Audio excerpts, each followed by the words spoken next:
By module 5 deel 2 en dan is ons by lesing 2. So lesing 1 het ons na Onse Vader gekyk en ons het na die eerste helfte van die Onse Vader gekyk. So nou kyk ons na die tweede deel. So bid sonder valsheid en dis eintlik lesing 2, maar is al deel 3. As ek dit nie mis het. Dis mos of is dit? Ja, daar staan deel 3. So by die vorige lesing het ons gesien dat die Onse Vader gebedsraamwerk wat Jesus aan sy disippels gegee het, 2 hoofdele ingedeel kan word. Die eerste gedeelte handel oor ons eer aan God. So dis wat ons nou laasweek behandel het. So jy bring eer aan God en dan is dit al die goeders wat ons te doen het. En dit is opvallend dat hierdie gedeelte ongeveer die helfte van die raamwerk beslaan.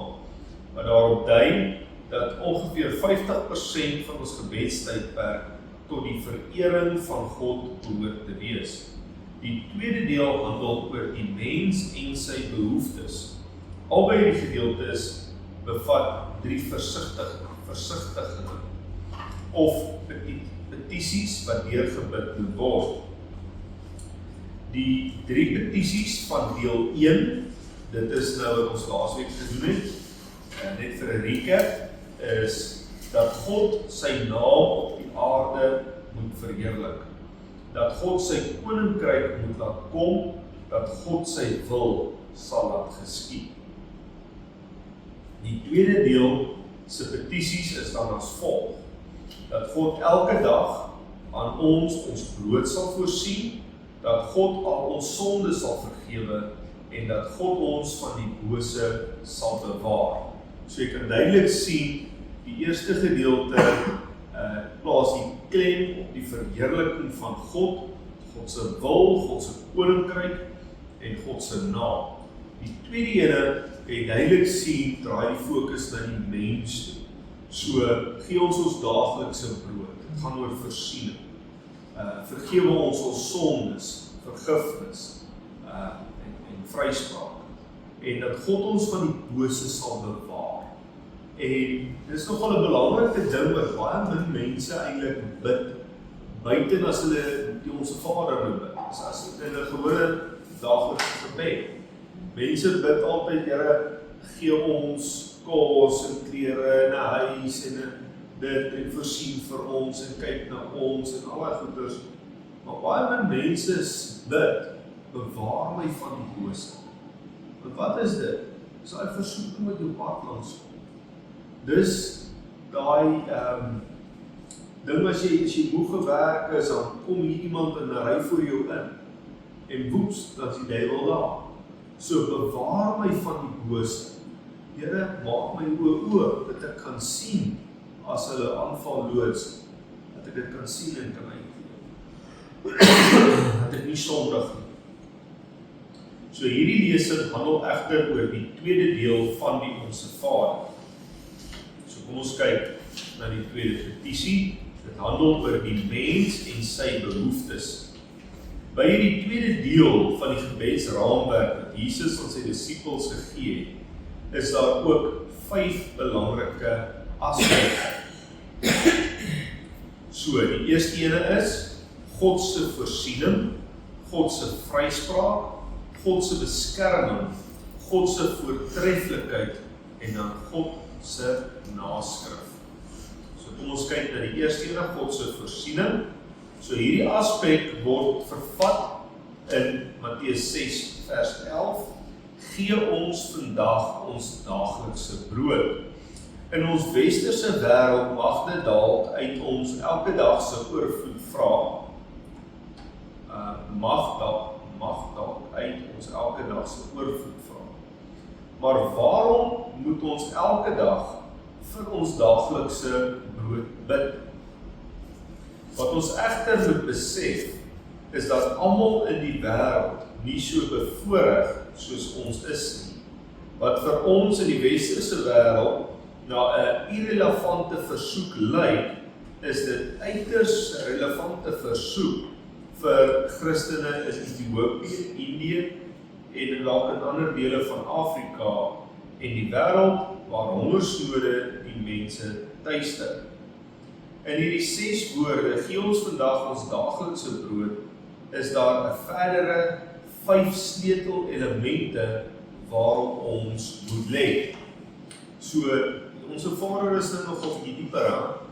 Ek meen, hier is ons by die eerste punt van 5 en die eerste punt het 5. Maar net 'n ander ding, voordat ons nou ingaan op hierdie ene, gee ons vandag ons daaglikse brood. En eintlik wat hy net hierso sê is, hoekom gaan jy dit bid as jy oorvloed het? Dan sê hy daar, okay, hulle verwys nou na mense wat nou nie so bevoorreg is. Maar ek wil ook sê, dit geld ook vir mense wat bevoorreg is en daaglikse brood het.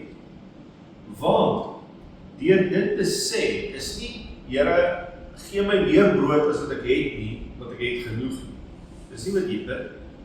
Jy erken dat daai brood wat jy het, die oorvloed wat jy wel het aan kos of aan voorsiening, kom van hom. So dis hoekom jy dit opbid, al het jy brood. So dis nie as jy sê, gee ons vandag ons daaglikse brood, dan moet jy nie dit bid met 'n mentaliteit van, ek het brood, maar gee my maar nog. Dan sê, Here, gee my vandag my daaglikse brood. Dankie dat ek dit het. Dankie dat ek dit gekry het van U af. Dankie dat ek brood in voorsiening van U ontvang. So dis tweeledig. Dit gaan oor mense wat al fisiese gebrek het, wat bid vir voorsiening, maar dit is ook as jy voorsiening het, dat jy verklaar dat daai voorsiening wat jy het, kom nie van jou eie krag af. Dit is ook 'n genade van God af. Ok, so kom ons kyk, die eerste ene van 5 van God se voorsiening, die inhoud van hierdie versoek. Die versoek tot brood strek verder as net voedsel wat ons benodig. Martin Luther het gesê, everything necessary for the preservation of this life is bread, including food, a healthy body, good weather, house, home, wife, children, good government and peace. Dit is belangrik dat God, wat ook die God van die ruimte en tyd is, en wie op sigself alles is, en wat alles in stand hou, belangstel in ons persoonlike behoeftes. Die woorde gee ons vandag ons daaglikse brood is 'n petisie, maar is ook 'n bevestiging dat alle goeie gawes uit die genade van God ontvang, dat ons dit uit die genade van God ontvang. Dis hoekom Jakobus 1 vers 17 verklaar, elke goeie gif en elke volmaakte gawe daal van bo af neer. Die Vader van die ligte, by wie daar geen verandering of skaduwee van omkering is nie. Ek dink daai af moet 'n of wees. Ek kan nie dink dat daar moet staan af. Of skaduwee. Ja, seker het gevolg in die woord staan, dan dalk sien ek 'n tik vir. Jakobus 1 vers 17. So maar alright, waar we deurgaan is amper wat ek dan nou vir julle ook gesê, is dat dit gaan nie net oor die brood nie, dit gaan oor al die genadegawes wat God aan ons gee. Alright. Of. Okay, so julle kan hom net regmaak in julle boekies. Ons het 'n vinkie daar, so maak ek vandag 'n pen opgebring. Dit is baie sterk. Daar is hy. Alright. Punt nommer 2. Die bron van ons behoeftes. So as jy sê, gee ons vandag ons daaglikse brood, dan verklaar jy, wie is die een wat die brood gee? In alle opsigte word die gebed gerig tot ons Vader wat in die hemel is. Wanneer alles met ons goed gaan en wanneer ons geen tekorte het nie, is ons geneig om te dink dat ons in ons eie behoeftes voorsien. Ons verdien ons eie geld, ons koop ons eie kos, ons betaal ons eie huis en ons klere. Tog moet elkeen van ons besef dat alles wat ons het eintlik aan God behoort, ongeag hoe hard ons daarvoor gewerk het. Deuteronomium 8:18 staan, maar dink aan die Here jou God, dat dit hy is wat jou krag gee om rykdom te verwerwe. So, jy kan nie net staat maak op jou fisiese vermoë nie. En dink, uit jou eie hand en uit jou eie krag kry jy dit reg wat jy reg kry, want dit kan in 'n oomblik verdwyn. Jy kan dit verloor. En wie gaan dit dan doen? So ons moet verstaan, al werk ons fisies self, al kry al die goeders, is dit God wat jou die krag gee. God gee jou die vermoë om te doen wat jy moet doen. Alles wat ons is en alles wat ons verwerf, is deur God aan ons te gee. In Genesis 1:29 gee God al die plante van die aarde se saad en vrugte aan Adam en Eva om te eet, en van daardie dag af tot nou toe voorsien God aan die mens in al sy behoeftes. Punt 3, die versoek van die mens.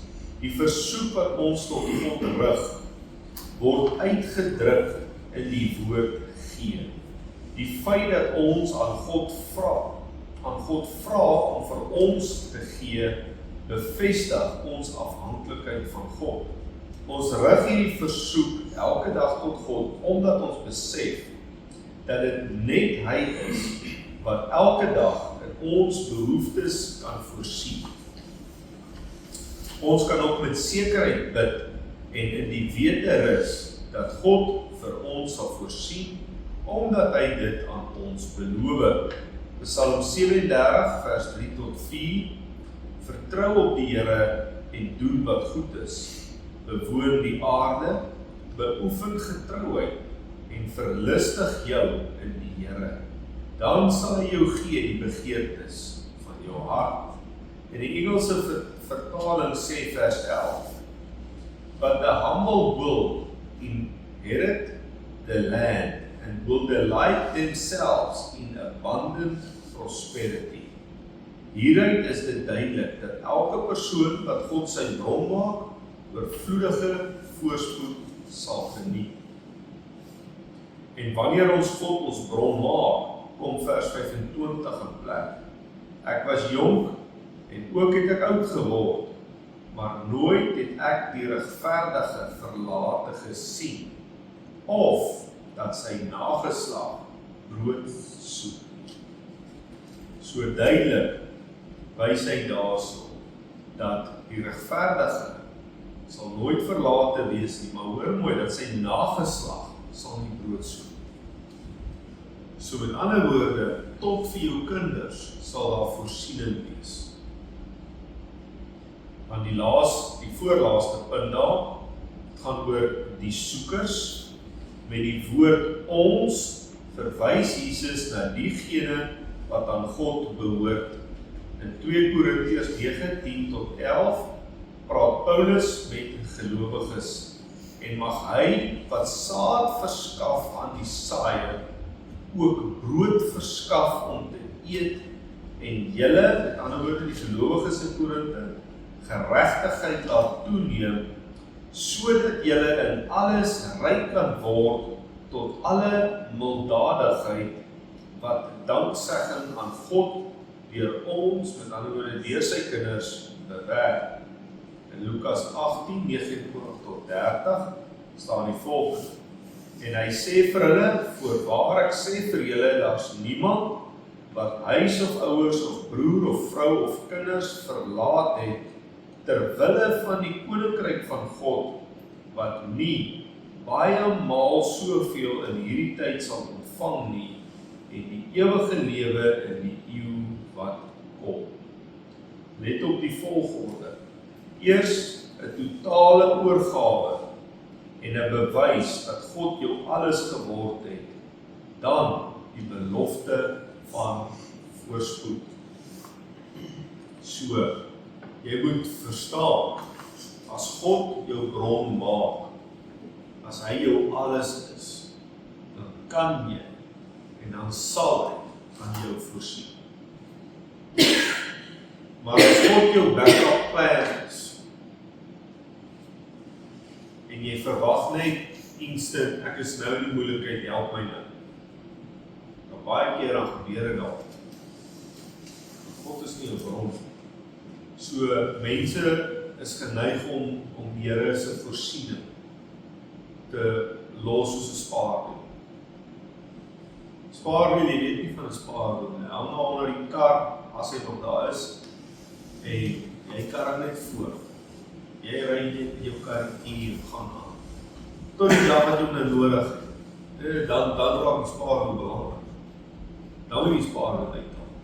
Jy weet nie as op my volwind is. Jy weet nie eens hoe kom hy af partykeer nie. Veral met die nuwe karre, nou die dag, nou met Rudy sinne. Hy sê, ek weet nie so al die spaarwiel af nie. Weet nie wat sy lok, wat sy goed het af. Mense maak met God so.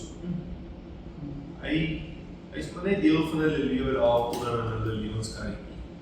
As die moeilikheid tref, ja, dan moet hulle hom uithaal. Maar weet hulle nie eens hoe moet hy kom nie, maar hy moet nou werk.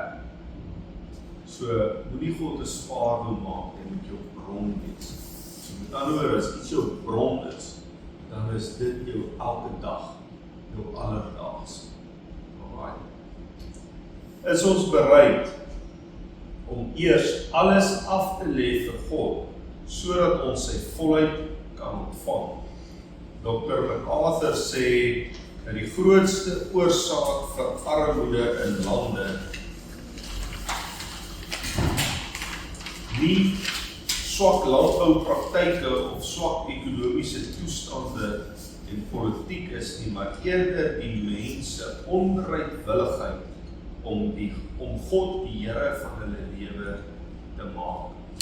So verbied die Hindoes hulle mense om ander in nood te help, omdat hulle glo in 'n reïnkarnasie. Die feit dat jy nou arm is omdat jy in jou vorige lewe 'n slegte lewe gelei het. 'n Koei is heilig, want dit is byvoorbeeld die geïnkarneerde lewe van een van die duisende afgode wat hulle met hulle offers en aanbidding vereer. Ek weet, ken nie Hindoes nie, maar apparently is dit hoe hulle is. Ja, mense sê altyd, wat ek nog gehoor het, Hindoes is baie vuil mense, of hulle huise is vuil. Want hulle maak nie 'n okkerrot of 'n ding iets dood nie, want hulle sê dis hulle oorby of een van die familielid wat gereïnkarneer is. So dit is eintlik so. Ja. Maar alright, Shane. Ja. Okay. So moenie dit doen. Spyt my nie goedkoop dood. Ja. Right, en die laaste punt, die skedule van God. God se skedule is daagliks. Gee ons vandag ons daaglikse brood. So dit word vervat in Jesus se woorde, gee ons al vandag ons daaglikse brood. So God se skedule is nie weekliks, maandeliks of jaarliks nie, maar daagliks. Ons moet God vertrou vir ons behoeftes vandag, sonder om te bekommer oor die toekoms. As ons God vandag vertrou, sonder om oor môre te bekommer, getuig dit van 'n vertroue en 'n geloof in die goedheid, die krag en die vermoë van God. So, Here gee ons daaglikse brood. Nie, ag Here, môre. Gee maar vir my maar brood vir môre. Gee vir my brood vir week. Ek dink is dit die Spreuke wat sê môre sal ons eie dinge bel. So, as jy God vertrou daagliks, sal elke dag sy voorsiening kom, soos dit moes kom. Ek meen as jy vat daai Israeliete wat in die woestyn geloop het, God het vir hulle daagliks voorsien. Wat doen hulle toe? Hulle daai manne sê, toe sê hulle, nee, môre kom dat dalk nie weer nie. Tel genoeg op. En wat het gebeur? Ek dink hulle sê, die wurms het opgekom en het gevreet, of het gevrofrug, so ons julle. Hoekom? Die Here wou hulle iets leer. Hy is daagliks hulle voorsiening. Want as jy nou, soos hulle nou gevat het, meer optel vir môre, dan sê hy eintlik, miskien gaan God nie môre vir my voorsien. Julle verstaan die impak van dit. Ja. So as jy God daagliks vertrou, hoef jy nie te worry oor môre. Môre vertrou jy hom weer vir môre. Oor môre vertrou jy hom vir oor môre. Jy moet vandag vertrou, volgende jaar, volgende maand. Daagliks. Gee ons daagliks. So dis die 5 punte daarso van voorsiening. En dan die volgende ene is God se vryspraak. So God se vryspraak is vervat in Matteus 6 vers 12. Vergeef ons skulde soos ons skuldenaars vergewe. Die woord skulde in Engels is debts en in Grieks beteken dit letterlik om die teiken te mis. Sonde veroorsaak dat ons by God in die skuld beland. Dit bring verwydering tussen God en die mens. En daarom is sonde die mens se grootste vyand. Sonde is die oorsaak van alle ongelukkigheid in die mens se hart. Dit open deure vir siekte, armoede en vele ander aanslae van Satan om die teiken te mis. Beteken letterlik om God se voorskrifte vir geregtigheid te mis. So dink nou maar net 'n bietjie daar. Dis eintlik 'n baie ding in die Grieks, waar hy sê sonde is eintlik die teiken te mis. So met ander woorde, sonde veroorsaak dat jy nie by God uitkom. So of jy is links verby, jy is regs verby, jy is onder of jy is bo verby. So dis wat sonde veroorsaak. Want onthou wat het in die tuin van Eden gebeur. Die leuen was net 'n stukkie af van die waarheid af. Dit klink amper soos waar, maar dis nie heeltemal waarheid. So al wat die leuen doen is, dit sê nie vir jou, ag nee, gaan links. Dit sê vir jou, hier's op pad soontoe, draai net 1 grade af. Want as jy 1 grade gaan, jy gaan lank genoeg, dan mis jy die teiken heeltemal. En as jy nou moet jou kompas sit Kaap toe, reg uit Kaap toe, te vliegtuig. En kom ons sê daai loods, draai al 1 grade af, gaan hy die Kaap bereik. Definitief. Ek weet nie waar hy kom nie, maar hy gaan nog baie ver misvlieg. So dis wat sonde doen. Sonde vat jou fokus net effens van God af. Dis nie dat jou rug op God draai, vat jou net effens. En dan mis jy die teiken. Of jy bereik nie jou doel. Right. So omdat sonde verwydering tussen ons en God bring, is dit noodsaaklik dat ons daagliks by God vergifnis kry. Omdat die mens se grootste probleem sonde is die mens se grootste behoefte vergifnis. En vergeef ons skulde, soos ons ook ons skuldenaars vergewe, net soos Jesus nie die voete kon was van diegene wat dit nie wou gee nie, kan Jesus nie jou sonde vergewe as jy hom nie vra nie. Vergifnis is altyd erkenning dat ek geestelik bankrot is. 1 Johannes 1 vers 9 verklaar, as ons, met ander woorde, wanneer ons sonde bely, hy is getrou en regverdig om ons die sonde te vergewe en ons van alle ongeregtigheid te reinig. So, hierdie sondevergifnis is altyd tweeledig. eerste instansie, jy moet dit bely. Here, ek het vandag kwaad geword, en toe skel ek die persoon, of 'n lelike woord by my mond uitgekom, of ek het al in my kop gedink en moet vrek of wat ook al. So ek het gesondig, ek meen ek het moord gepleeg volgens daai ander lesing, volgens die standaard.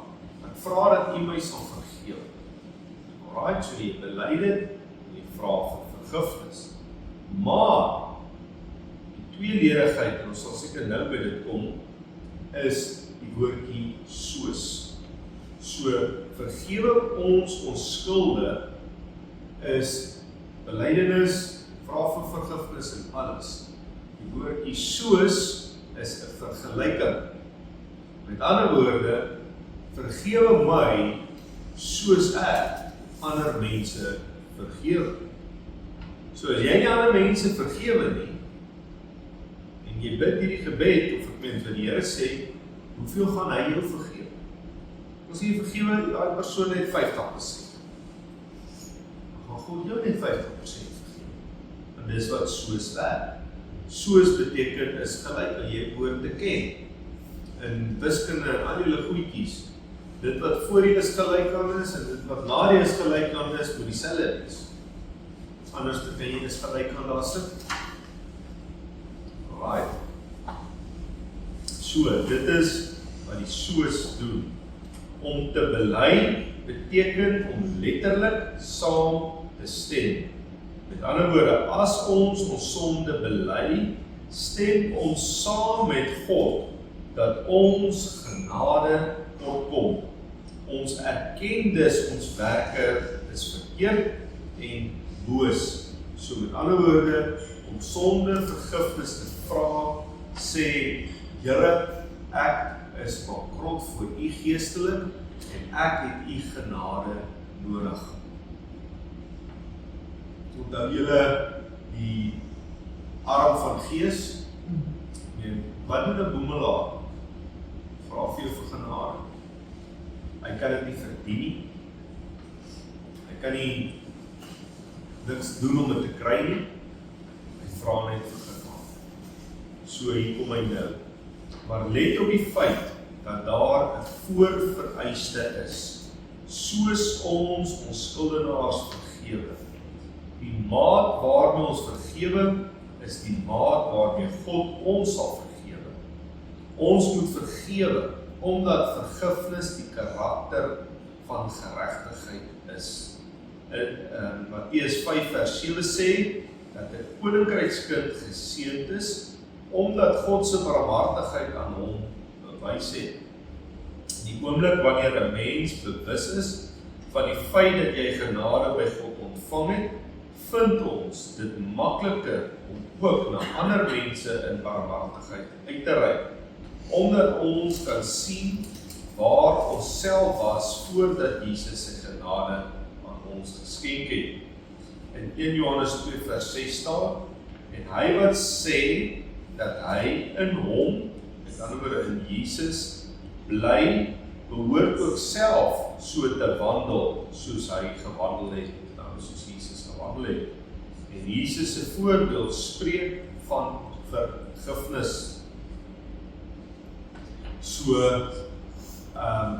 wat hy daar so sê is, ek kan nou nie uit presiese gelykenis nie, maar daai gelykenis vertel hier Jesus waar die koning wil afreken met die diensknegte en hy roep toe hierdie wat baie geld skuld. En die ou smeek en alles en die koning voel jammer vir hom, hy gee hom genade. Hy sê, weet jy wat? Skel sy skuld vry. En hy kom by sy medediensknegt en hy sê, jy moet my betaal. Hy skuld hom nie veel. En hy laat hom in die tronk gooi en alles, want hy soek sy bietjie geld. En die koning kom toe en hy sê vir hom, weet jy wat? Ek het jou al die skuld vrygestel. Moes jy nie op die man vrystel? En dan sê hy, nou sal ons jou oorgee aan die tormenteerders, totdat jy alles betaal het. En dis presies hoe daai vergifnis werk. God is bereid om al jou sonde te vergeef. Alles wat jy sleg gedoen het. Is jy bereid om iemand hulle foutjie teenoor jou te vergewe. En baie keer, dit wat iemand teenoor ons gedoen het, is baie minder as 'n leeftijdsverkeer ons teenoor die Here. Alright. So, vergifnis is voorwaardelik. Ons moet erken dat ons die kol of die teiken van God se geregtigheid voortdurend mis. Ons moet ander vryspreek, sodat God ons ook kan vryspreek.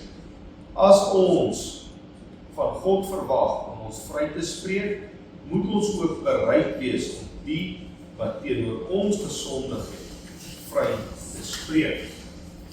Dit is op my basis van daai vers spesifiek nie, maar hy sê, moenie skeldwoord met skeldwoord vergeld nie, maar seën inteendeel, sodat jy 'n seën kan beerwe.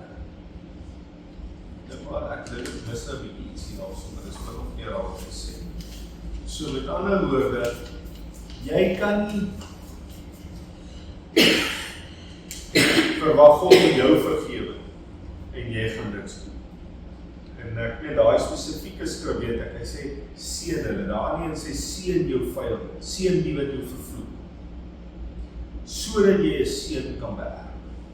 So met ander woorde, God beloon jou eintlik nog voorsiening as jy vergewe, as jy vryspreek, as jy tot jou vyande seën. Nie kwaad vir kwaad, vir geld of skeldwoord vir skeldwoord, seën inteendeel, sodat jy 'n seën kan beerwe. Dis reg. Waar staan? 1 Petrus 3 vers 9. Daar's. So die brein kom dan so nou en dan aan die gang. Die werk dan so nou en dan. So. Punt C. God se beskerming. So Matteus 6 vers 13a sê Jesus, en lei ons nie in versoeking nie, maar verlos ons van die bose. Die woordjie versoeking beteken letterlik 'n toets. Jesus bring die bose daarmee in verband en wys dat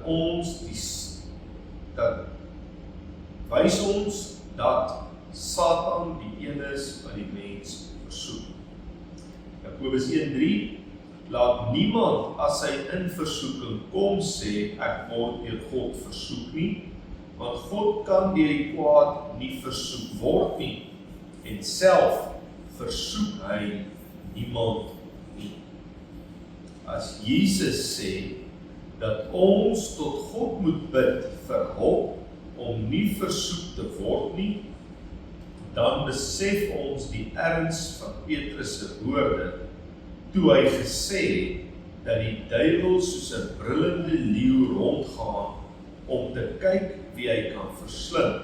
1 Petrus 5 vers 8. Ons moet so bewus wees van die mens geneigtheid tot sonde, as ook Satan se aanslag teen God se kinders, dat ons daagliks tot God moet roep vir sy beskerming.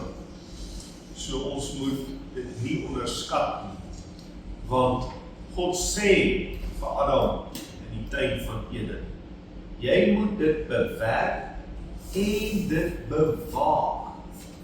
Ons het dit al behandel. So, Adam moes eintlik besef het dat hierdie vyand is daar in die tuin en hy moet oppas vir hom, want hy wil iets vat. So, as hy sê, lei ons teen versoeking nie, dan moet ons sê, Here, hier's 'n vyand en hy wil jou lewe hê. Hy wil steel, slag en verwoes van jou. So jy moet op jou hoede wees. Jy moet nie net blind wees en dink, ag, weet jy wat, alles is net honkie-dorie. Want dit is wat hy jou vang. Alright. Ons moet 'n onderskeid tref tussen versoeking en beproewing. 'n Versoeking is altyd 'n toets wat satanies geïnspireerd is terwyl beproewinge tye van toetsing is waarby God betrokke is met die uitsluitlike doel om ons geestelike stand in hom te verdiep. In Hebreërs 12 vers 6 staan, want die Here tugtig hom wat hy liefhet en hy kastei elke seun wat hy aanneem. En in vers 10 weer verklaar God, hy doen dit, maar hy tugtig ons tot ons bestwil, sodat ons sy heiligheid kan deelagtig word. Hierdie beginsel word in Job se lewe bevestig. Job 1 vers 1. Vind ons die beskrywing van Job se verhouding met God. Hy was vroom en opreg, godvreesend en het afgewyk van die kwaad. In vers 8 is dit God wat aan Satan vra of hy opgelet het hoe ernstig Job se verhouding met hom is. Hierop verklaar Satan dat God Job so beskerm dat hy geen ingang kry om hom te versoek nie. Hierop gee God aan Satan toestemming om Job op die proef te stel, waarop Satan Job tref met allerlei dinge met die uitsluitlike doel dat hy gedurende hierdie tyd van beproewing Job kan versoek om sy aangesig van God af weg te draai en teenoor God te sondig. In Job 1:22 sien ons dat Job nie voor hierdie versoeking buig nie. So daar na al die goeders, by dit alles het Job nie gesondig en aan God niks ongeryms toegeskrywe nie. Die vraag is, waarom het God dit dan toegelaat? Die antwoord is in Job 36 vers 15 tot 18. Hy red die ellendige deur sy ellende en open hulle oor deur verdrukking. So lok hy u dan ook uit die mond van die nood na 'n onbeperkte ruimte en na die behaaglikheid van die tafel wat vol is van vetspys. Maar u is vol van oordeel oor die goddelose. Oordeel en strafgerig sal u aangryp. Want pas op dat voete, in ander woorde bitterheid, genadeloosheid teenoor die goddelose en nie verlok by die bestraffing nie. So God laat al hierdie dinge in Job se lewe toe, omdat hy Job na 'n onbeperkte ruimte wou lei in die mond van die nood. Open God Job se ore, sodat hy hom na die tafel van vetspys kon lei. Die onbeperkte ruimte waar God Job wou gehad het, vind ons in Job 42 vers 5 tot 6. Volgens hoor sê, het ek van u gehoor, maar nou het my oog gesien.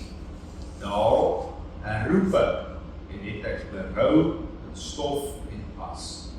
Job het God met 'n volle oorgawe gedien en op grond van alles wat hy van God gehoor het. Maar dit het God behaag om homself aan Job te openbaar.